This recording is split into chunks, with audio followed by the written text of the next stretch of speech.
Alright, are you going to get your coffee, Cam girl? Oh, yeah, baby cakes. With the Mr. Coffee? And the lovely, locally ground coffee. The only thing English about this is Mr. Coffee. The rest of this is Espanol, and somehow or another we still managed to make. Greedy gut, yes. What kind of coffee? Veracruz. Yeah, but is it good? Oh, it's very good. Alrighty, so we made a good cup of coffee. And we're going to go out here and see if we can sit on the terrace and talk about a bunch of bullshit. You're listening to our podcast, the Slowpoke Travel Podcast. We hope you enjoy our podcast. The podcast starts right now. Slowpoke Travel Podcast with Buck and Camera Girl. Ta-da! Ooh. I'll be there in a moment. I actually tried to do a little terrace coffee talk yesterday, but they started drilling somewhere down around here. There's some construction going on here, and pretty much anywhere I swing this camera, there's going to be some construction happening, or some dogs happening. I closed the window last night, probably about, I don't know, midnight. I got up because the cacophony of dogs had started up. Did you hear that last night? No. I mean, there's always a cacophony of dogs, really. You can sort of hear it now. I don't know if these microphones will pick it up. But we're up here on top of a hill, and we're on the top unit of the available Airbnb units in this home. And the wind whistles through this place. We get a lot of wind, we get a lot of sun, and we get a lot of sounds. I heard the waterman come this morning. I did hear that. I wasn't sure if it was the gas or the water. I'm not. What was that one fella shouting earlier? He was sort of calling out something. I don't know. I don't think he was the knife sharpener. Who knows? Yeah. You hear more of that. That will not wake me up if I'm sleeping. Well, I wasn't asleep. I was already awake then, but up here on the hill, we catch a lot of noise. But even so, I mean, just in Mexico in general, there's a ton of noise. That's okay. It's worth it. There's a dog, a big old dog, across the way on the next house over on a terrace, and I was just up top taking some pictures. And that dog saw me, and he really... He liked the look of me, I guess. I'll put that spin on it. But what's the weirdest sound that you heard? Maybe not the weirdest, but what's the most annoying? Is there any particular noise that sticks out on this particular trip to Mexico? Well, sometimes your voice. Alrighty. All right, that's just to be funny. Probably the first Airbnb we stayed in, we had some pretty regular noise. Remember, they were doing construction right next door, and there was kind of a... I think they were maybe drilling it into the concrete. Yeah, and then there was so. a constant hammering, too, for a little bit. Yeah, but we were outside the place. They weren't doing it in the middle of the night or anything. Yeah, it was just all during the day. Here, let's do the grooming part. Yeah, thank you. I didn't get the one on your eyelash. That's all right. This camera isn't going to pick anything. There's nothing you can do to make me look any better. Because you look so good. This is a podcast, so any of the visuals are just ancillary. Is that the right word? Well, then we need to start over, because we did not start off hot. Let me tell you. Yeah. You hear that motorcycle? I don't know. I like the idea of making a podcast where we have more of natural sounds of Mexico. But you get too hung up on the noises. That's what's so, because you have now been talking about noises. Well, that's sort of the subject of what I'm talking about right now is noise. Is noise? Yeah, that's why I asked you what the most annoying noise was, and I offered mine because noise is a big part of being in Mexico relative to our noise experiences in the United States. It depends on where you are in the U.S. too. That is true. I bet if you're in New York or Chicago there's New Orleans, they're noisy. But there is a different cultural relationship with noise in Mexico. Don't you think that's true? I think that's true, and I think it's part of the good thing about them being just more relaxed about a lot of things. Yes, it is good, but you have to have that relaxed Family-oriented attitude. Okay, yeah. Mm-hmm. I mean, in the United States, you can sit next to a rude person and they will be on their phone talking, or they'll be watching a video. What I would call a kind of a dickhead. You know, just somebody that's rude and thoughtless. You're talking about not on their phone, but you're talking about even on listening their phone, to something. Just anything, yeah. You're not talking about being on their phone, watching looking a video, up something. sitting in a restaurant, just being rude. But here in Mexico, I don't think that's rude. That seems to be more normal. When I see people doing that, I don't instinctively think that they're a dickhead. I just think that they're just a normal person in Mexico. See, I think it's just you are so happy to be out of the state. You are more understanding. Well, it's not that. Because remember we got on what we call luxury buses here. Yeah. And somebody was playing their game without having earbuds on. Oh, I think you're thinking were about. not. I think you're thinking of Guayaquil. That's also happened. Yeah, in that wasn't a Mexico. luxury bus in Guayaquil. That was just a regular Greyhound type bus that we caught in Guayaquil. But there was a kid there, but that wasn't in Mexico, so I consider that child a dickhead. But here in Mexico, you know, it's like little grandmothers and just regular mothers and just people from all walks of life. Yes. They will just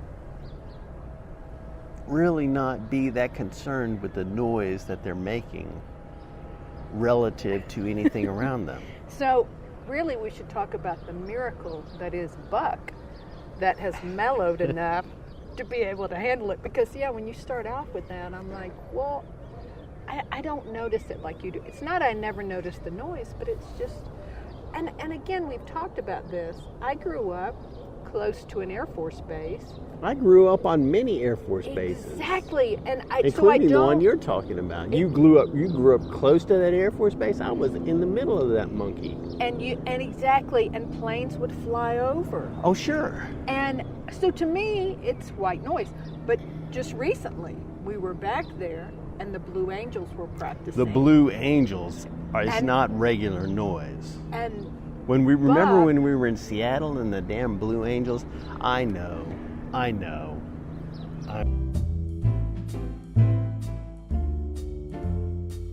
And nothing is louder than a team of jets flying overhead. You don't like loud noise?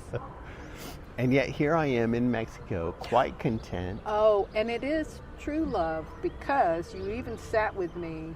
I wanted to watch the firing of the Judas, which is basically you put these paper mache, basically figures in effigy, Judas, and now it's a bunch of political people.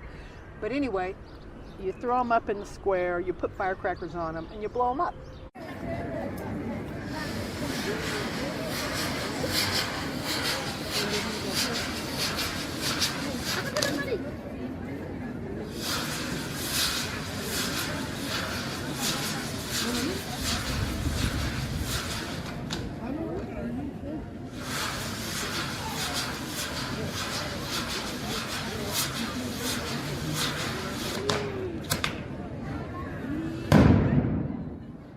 And then the children, for good luck, get the pieces.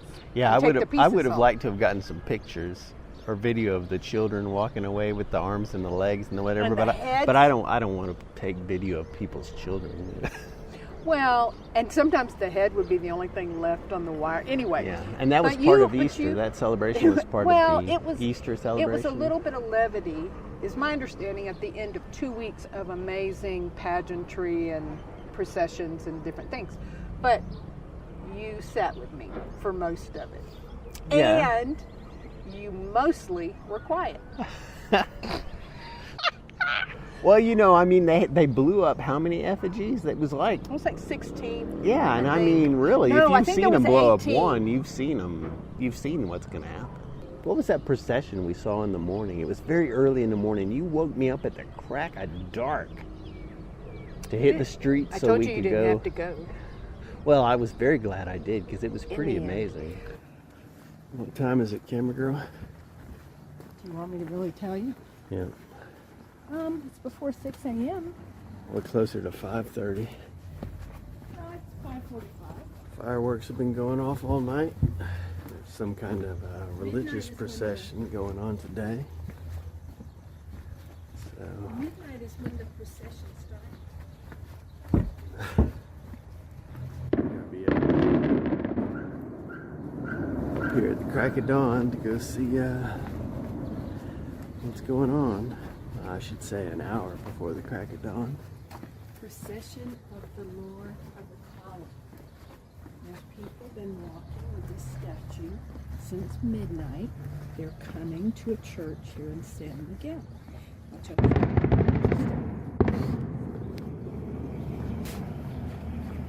For over 200 years, there is a village about 7 miles out. It starts with an A, and I will butcher it, so I'm not even going to say it. But anyway, a group of parishioners take this statue. It's Christ leaning on a column. He's obviously not having a very good day. And they towed him. They start at midnight. They towed him all the way in to San Miguel. In fact, there's a mass at midnight. I mean, there's a mass about halfway through. Anyway, but when they get to San Miguel, people have taken different parts of the road and have created art. It's amazing. They use sawdust, Colored sawdust. flowers. Yeah. Lots of herbs too. Well, and even coffee beans. But anyway, they create what looks like these huge rugs that the procession walks through. And yes, they have fennel, which is supposed to represent, they have live fennel, well, that's been cut, and chamomile that's supposed to represent fennels. But anyway. They make these almost murals on the ground using They're these natural, organic. Well, that have been colored. But when they step on them, they're walking on them like a path. It's like a art path. Yes. You can smell it. Because of the fennel and the chamomile, it is. And so it's not even light out yet. It's a very People have floral. lined up. It's beautiful. So So they're coming in, and they've got this statue, and they also have a statue of Mary. They have a statue of John, and it's a big procession, and it's lot very of people. solemn and quiet. Yes. I mean, there are so many people, thousands of people, and they're just walking. You do hear some singing, Oh yeah. but it is a complete They've got little kids in the procession. immersive sensory experience because you have the sights, you have the sounds, and then there's also that olfactory smell. component. Yep. So it's really overwhelming.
This, I think it's morning. It's more subdued, where a lot of the Easter ceremonies are and processions. You know, you got a lot of people with their cameras out in the middle of it. It's sort of like Gasparilla in Florida. You know, it's a touristy thing too. This, I think, because it's earlier, it felt a little more safe. And those people have been walking all night. They start at midnight. They're walking all night long. They get into town right before dawn. And so the sun is coming up. The day is lightening up. You know, they do have some fireworks, some firecrackers. You know, it does get a little bit to let louder. them know, to let people know they're coming. And then the statue is going to be perched in a local church through the through most of the Easter season. It gets moved around a little bit. But anyway, the stuff on the road is like the monks that create the mandalas. What is it that, you know, they create with the colored sand and then they blow it away?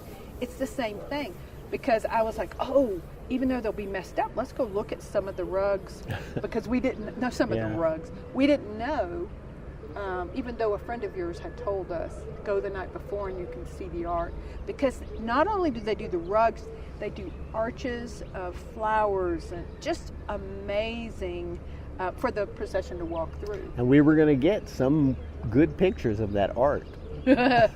But it disappeared instantaneously.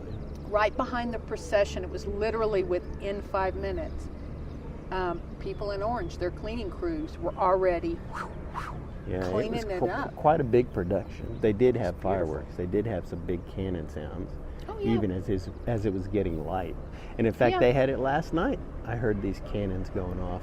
And there were some puffs of smoke in the sky where they were shooting off these cohetes, or giant cannon-y things. So there's always something going on, and a lot of times you can hear it.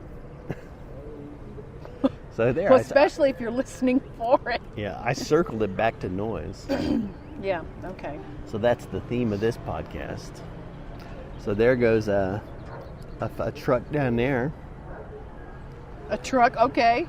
And he made too much noise for you? No, he made me think of the waterman, because I thought he was going to pull in here, but the water truck pulled in here this morning pretty early, and that guy was advertising Lagua, calling that out pretty loud. Gotcha. But just to shake yourself out of a routine and a culture that you're used to, and to just realize, oh my gosh, there's other ways to do things. And I wasn't sure about San Miguel because, in fact, it's funny because we hear people saying it here. You think, I don't want to be with all the gringos. I want to experience something different. And we've experienced, of course, local, because this isn't like Ajijic. Yeah, of course, it's bigger too, but it's kind of the same. It sort of has a Ajijic feel to me because the Gringo influence is so omnipresent. Even though that's true. This is a very Mexican town, and it's mostly Mexicans. I mean, the Gringos. What did we say? I mean, 10%? there is a large percentage of Gringos here, but it's still a vastly Mexican city. I think that was a red finch. Kind of the same way, maybe. Oh, percentage-wise, the ratio might seem more Gringo-y in Ajijic because it's such a small village. It has more of a villagey feel. Maybe but so. Because of the Gringo influence, there's a similar. It feels very similar to me. In fact, I think the similarity is because it feels easy. Here comes the gas man. See, I don't know if you can tell, if I can find it. See that truck coming up? I can hear him. I don't know if the microphones are going to pick that up, but that's just one of the noises you might hear. And hopefully he'll come by here and he won't turn off. But he's the gas man. And he has a horn, or he has some sort of I'll be quiet. Maybe we'll hear him.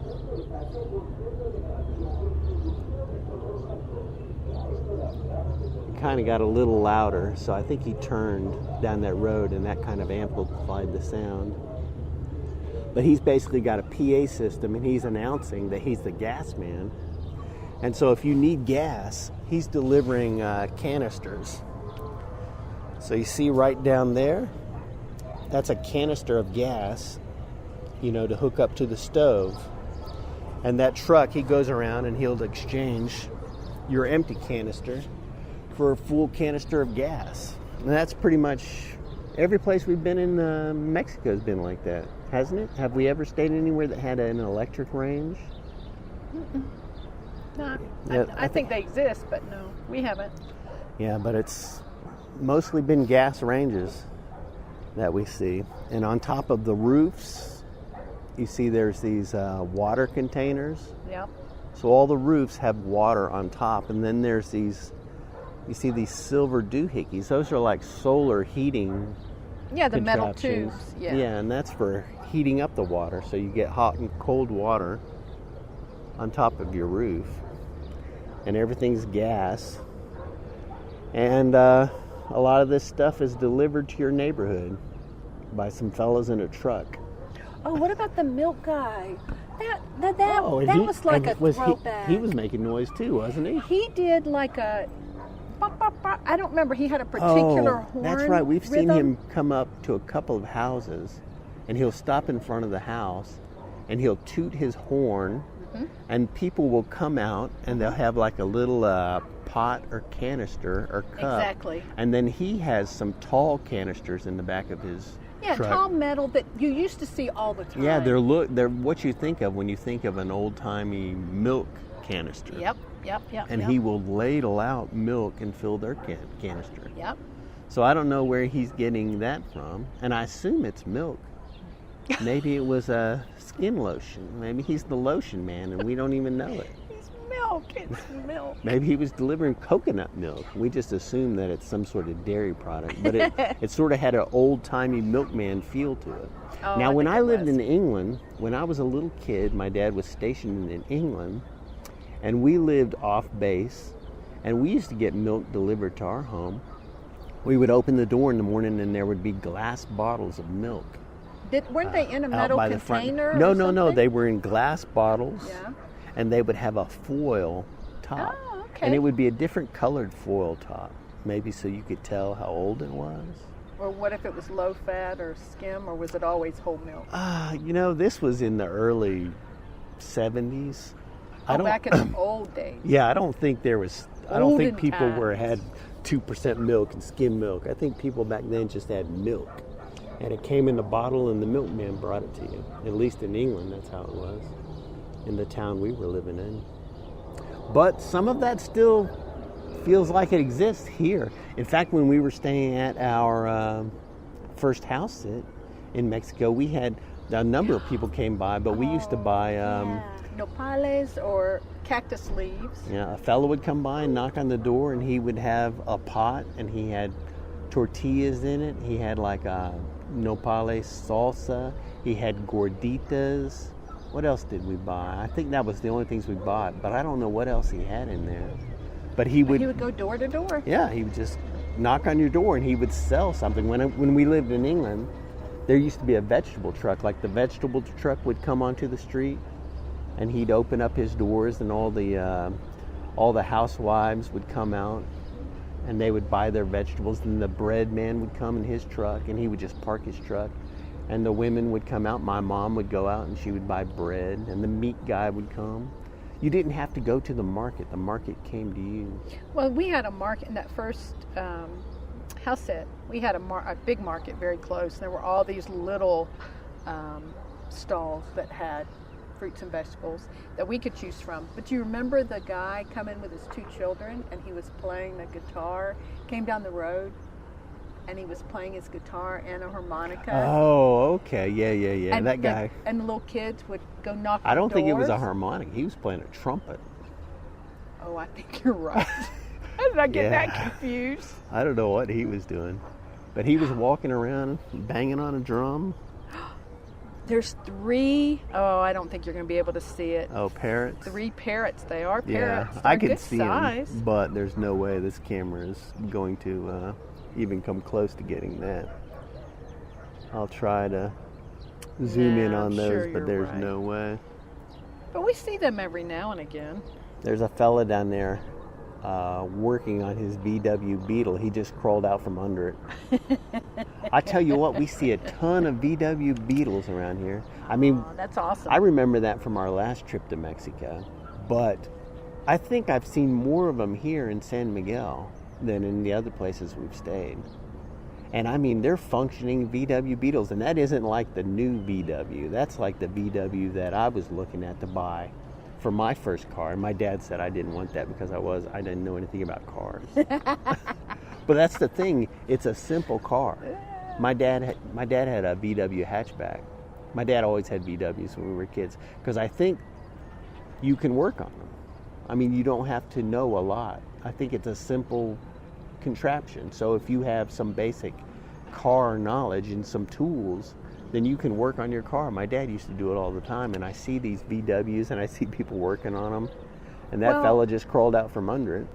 I think for a long time, my mom's dad, granddaddy, worked on cars, and he said for a long, long time they were all much easier to work with. Then there got to be all the chips and the computer stuff, and I that was a remember long time after the 1970s. It was. But I mean, I've seen so many of these VWs, and I've been meaning to take pictures of them so that I could have a compilation of VWs, but I really haven't been doing it.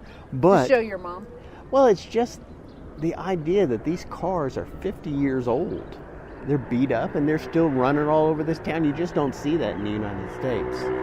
Well, if we're not careful, we get sort of vain about what we want to drive around. But yeah, they're sturdy.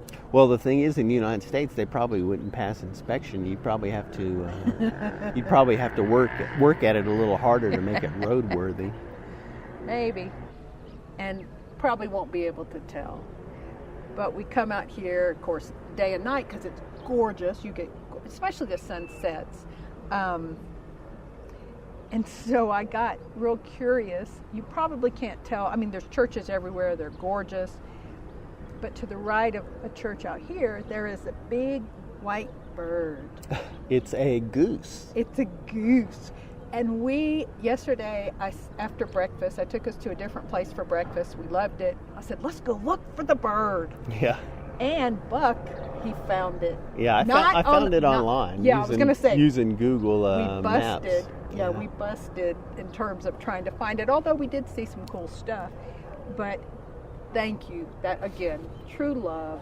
I was curious Google about Maps, something. you can really figure stuff out. Well, you are good at playing detective when you, not Google Earth, but yeah, you can get on the street and you follow it around. And well, the thing is, when we're looking at house sits, you play almost detective. always Yeah. I can take the information that I find on the listing and I can almost always find the actual house. It's true. Even though they don't have the address or any specific information, just using some very generic knowledge and Google Maps, I can almost always find the exact location, which is great because then we can kind of get a sense of the neighborhood before we commit to a house sit. And I do that with Airbnb too.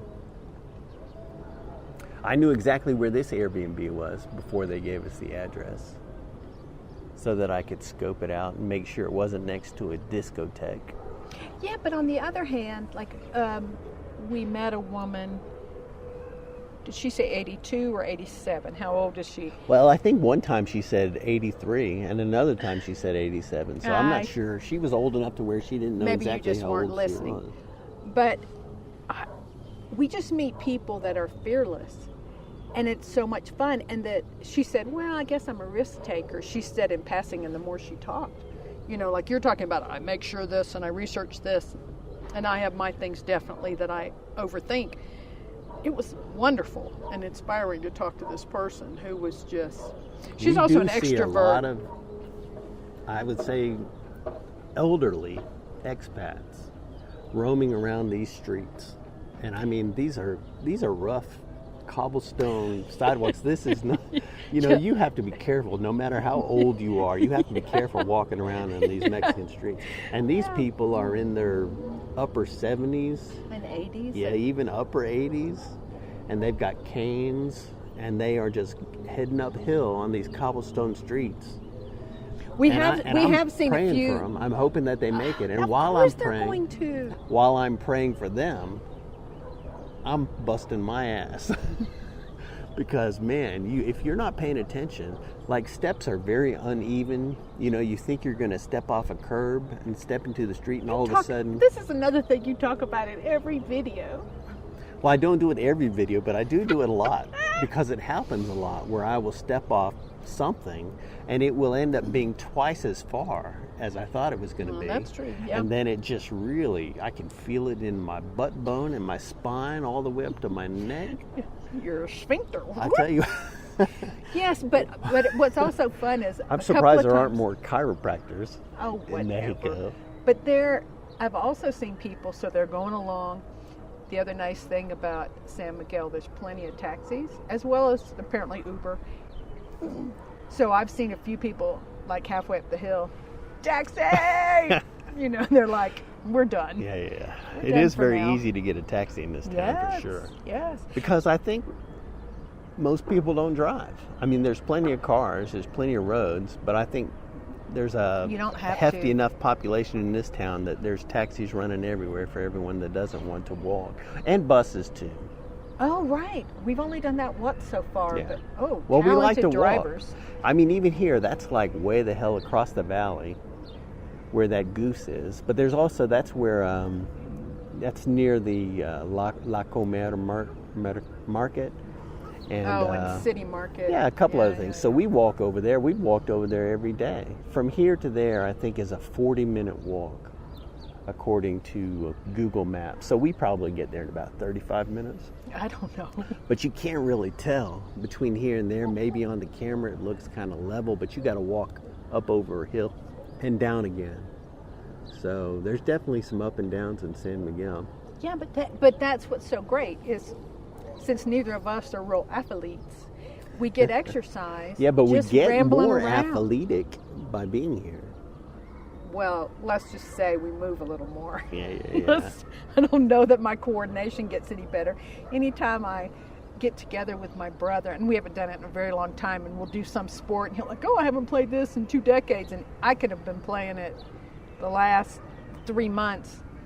He kicks my butt. Well, do you racquetball feel or like whatever. you're in better shape now that we've been in Mexico for 2 months? Do you feel physically I think that better? Physically, yes, I move a lot more, but we also treat ourselves a bit more. We do, but I think overall I feel a lot better physically. Yay! I'm a little thinner. I feel a little stronger. I mean, we are eating a little more carbs, maybe.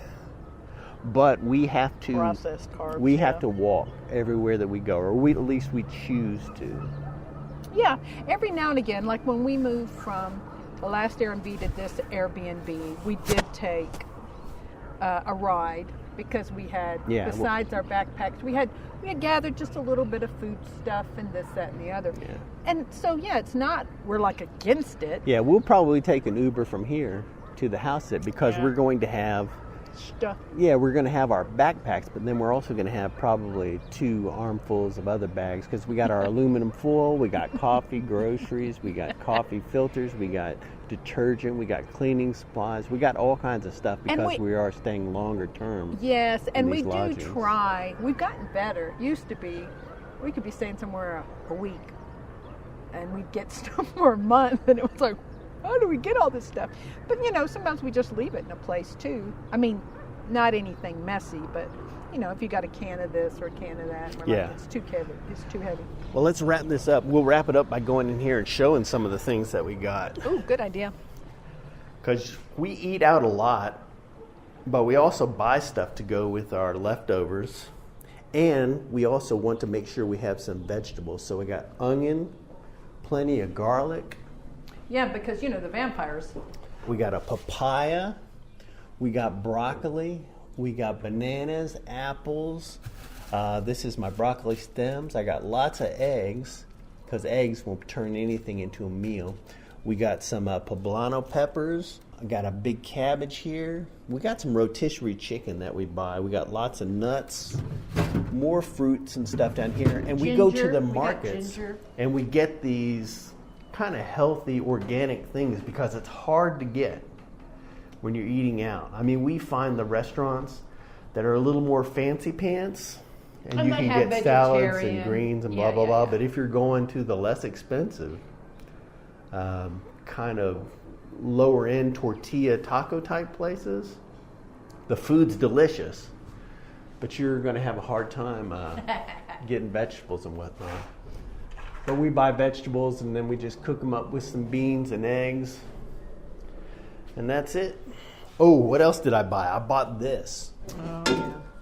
I bought a skillet and I paid $25 for this. And this is like one of the cheapest ones that they had. And Well, this it also isn't a great skillet. It came with a spatula. Yeah, it came with a plastic piece of junk spatula. But I had to get this because at this Airbnb, they got pots and pans, but they are... Well, they're scuffed up. Yeah. They're pretty So- toxic. But anyway, if you're buying food, it can be inexpensive in Mexico. But if you're buying goods like this here, you're going to pay the same or maybe even a little bit more than you will in the United States. But you know what's interesting too?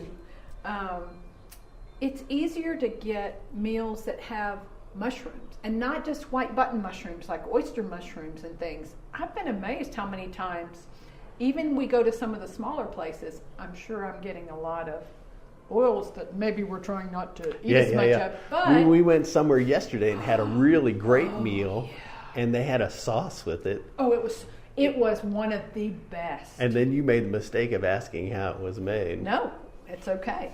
It was a jalapeno and it looked very creamy, so I thought, oh, it must have avocados. And the guy was lovely, and he just said, no, we take the jalapenos, we just cut them in half, and so the seeds and everything is in there. We boil it in oil for 15 to 20 minutes, and then we put everything in the blender. Yeah. And I was so like- it was so creamy because it was a lot of oil. But it was, but it tasted roasted because I said boiled. I said it tastes roasted. And it was so good. And I had a veggie burrito with plenty of cheese and avocado. But anyway, so you can, my only point is, don't get too caught, don't get in your head. Like you get in your head about noise. Every now and again I have to get out of my head about, we want to do more for our bodies as we get older when we needed to do it earlier. But after a point, I enjoyed the sauce, and I will have it again. So you enjoyed that, but really you ate a bowl of oil. So then we had to come back home, and now we've got broccoli waiting for us. So that'll negate it, right? No, but that's okay. Each day is different. We make our decisions. We'll wrap it up then because my coffee is gone. Yeah, So we're going to have to figure out where our next cup of coffee is going to come from. That's right. Thanks for listening to our Slowpoke Travel Podcast.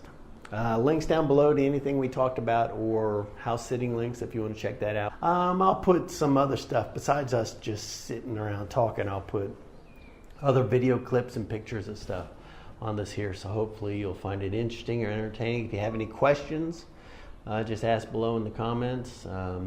We got a link to Patreon, so if you want to throw us some money over there for coffee and whatnot, we'll drink it up. Look at that. Look, I need it. I need it. That's an impression of my nephew. From a long time ago We now. hope so. But anyway, I hope you're having a great weekend, and we'll see you next time on the Slowpoke Travel Podcast. Adios. That was lame. Lame. Alrighty, that is it. Click, subscribe, review, share all over the global internet sphere. Thanks for listening, and we will see you next time on the Slowpoke Travel Podcast.